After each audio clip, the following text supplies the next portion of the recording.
Okay, let's look at chapter 4. So chapter 4 is about market equilibrium.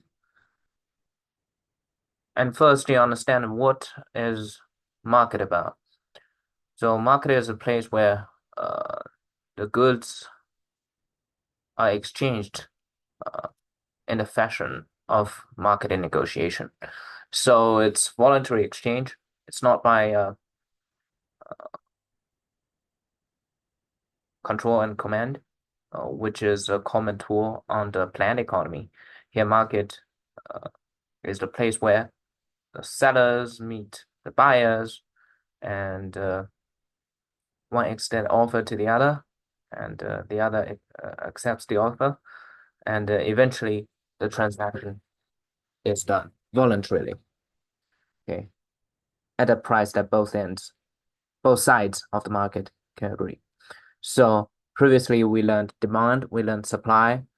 They are the two sides of the market. They are the only two components of the market. Okay, so that's market. And then let's understand what is market equilibrium. So the equilibrium is defined as the point at which there is no tendency for change. The market is in equilibrium when the quantity supplied equals the quantity demanded. So in the equilibrium, every seller who wants to sell an item can find a buyer. Every buyer who wants to buy an item can find a seller. And this balance between the two sides of the market is why there is no tendency for the market price to change from this equilibrium point. So for instance, here, if the price is 2, quantity demanded is 2.4. It's cheap, right? So there are more demand and there is less supply. So there is a gap. And when prices fall, now we have less people wants to buy it. We have more firms want to sell it. So there is another gap. And when the price is 3, there is no gap. That's when the market clears and when the market reaches its equilibrium, which is point C in the graph. Okay, so let's look at those two other cases. When the price is 2, right? There are many people wants to buy it, but firms are not willing to sell too much because the offer is too low, right? It's lowballed. You can consider this way. So in that case, there is this gap, and this gap is called shortage. That is when quantity demanded exceeds quantity supplied. And when the prices fall, supply to firms, well, I sell this product, now the market is well for us, right? The market price is high, so it's beneficial, it's profitable for us to sell it. So quantity supplied is high, whereas quantity demanded is low. Now the price is too high for consumers, is a deterrence to consumers. So in that case, when quantity supplied exceeds quantity demanded, we have excessive supply, namely surplus. Okay. So these are the two cases. And then the textbook talked a little bit more about surplus and shortage. And the thing is, if you let the market to run by itself, let's take shortage as an example, right? So the price is too low. No firm is willing to buy it, to sell it. Too many consumers are there to buy it, and consequent consequently, in the long run, this is not a persistent case because those many consumers willing to buy it, there is a long queue, if you can think about this way, of waiting. Then possibly some of the consumers are like, oh, I'd like to pay a little bit higher. I'd like to bid a little bit higher for this product in such a great shortage, right? So in that case, the price has a tendency to go up. And for suppliers, well, they know that consumers are in a great hunger for their product, right? They may say, well, you see, look at this long queue. If you wait, you can wait. But if you want this to be expressed to you, expedited to you, right? Then you need to pay me more. So they may offer an option that consumers can pay more to get the product more speedily. So other ways, you see there is a tendency for the price to go up. And when the price is too high, what happens? There is a surplus for sellers.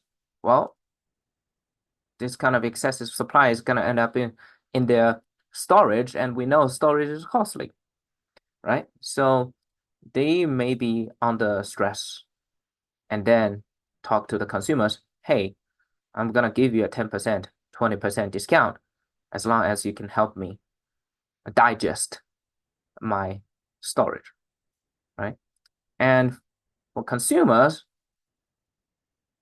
since there is a surplus, they know that the sellers are in a haste to get rid of those products, right?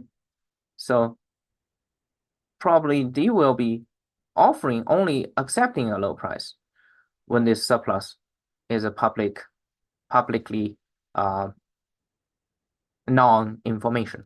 So anyways, as you can see, if the price is higher than 3, there is tendency that the price approaches to 3. If the price is lower than 3, there is a tendency that the price will rise again to approach 3. That's why we say this price equal to 3, which is the place where the supply curve and demand curve intersects. That is the market equilibrium point, and it has a feature of stability. Okay, so if there is no outside shocks, if you let the market run by itself, then eventually the market is gonna stabilize at price equal to 3. Then we talk about, since we mentioned about external shock, and as we previously discussed in chapter 2 and chapter 3, the consequence of the external shocks or exogenous hits to demand side or to supply side, namely to consumers or to producers or to sellers, is shifts of the curve, right? So if anything happens other than the price and quantity relationship that is considered endogenous or internal of the supply curve or the demand curve, like here, if income changes, preferences changes, price of other related goods changes, or expectation changes, whatever other things changes, or whatever on the supply side changes, like input changes, productivity and technology changes, other opportunities and prices related products changes, stuff like that. So anything that is happening outside the supply or demand curve, then it's gonna cause this curve to shift. And what's the consequence to the market equilibrium of those shifts?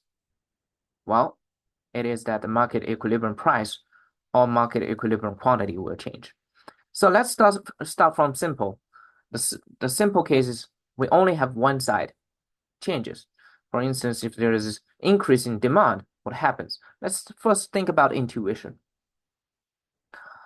Demand increases. Well, so consumers have a stronger appetite to a product, right? They're gonna be more consumers purchasing a product, so quantity supplied will increase.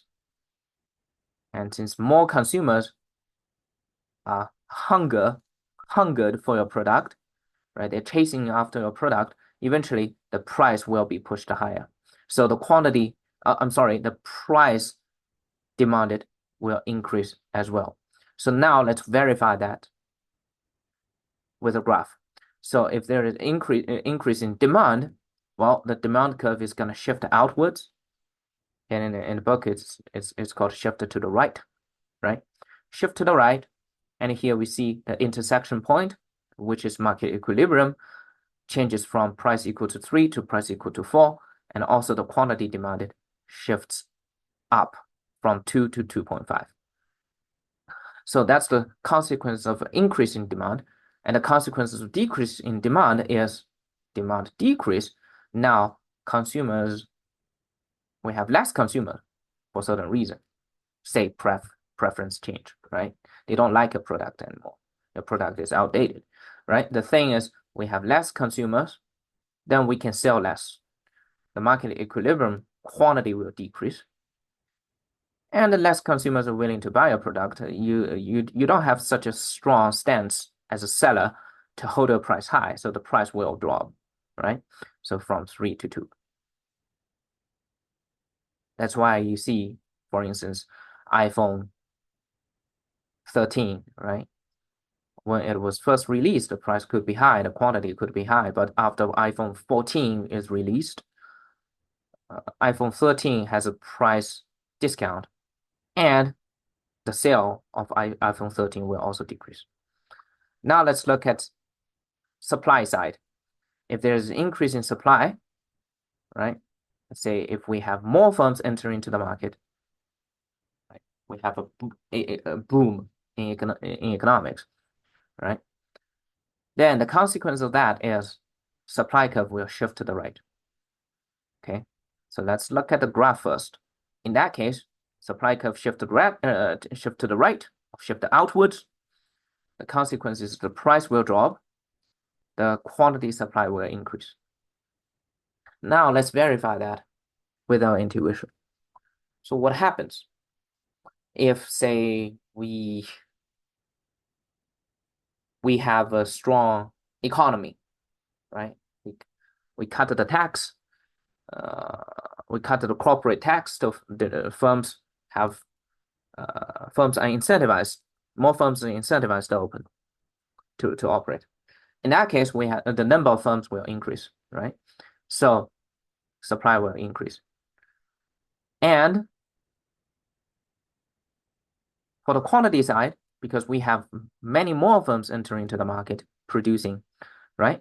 So the quantity supplied will increase. But price, equilibrium price, what happens to that? Equilibrium price will drop because now we have more firms in the market, right?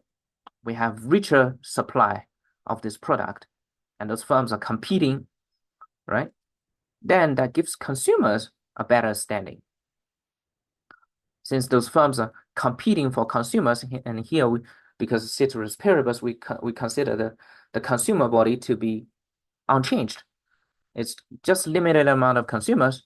Now we have more firms, right? And they are competing. How? In price. They're offering lower price to do that, right?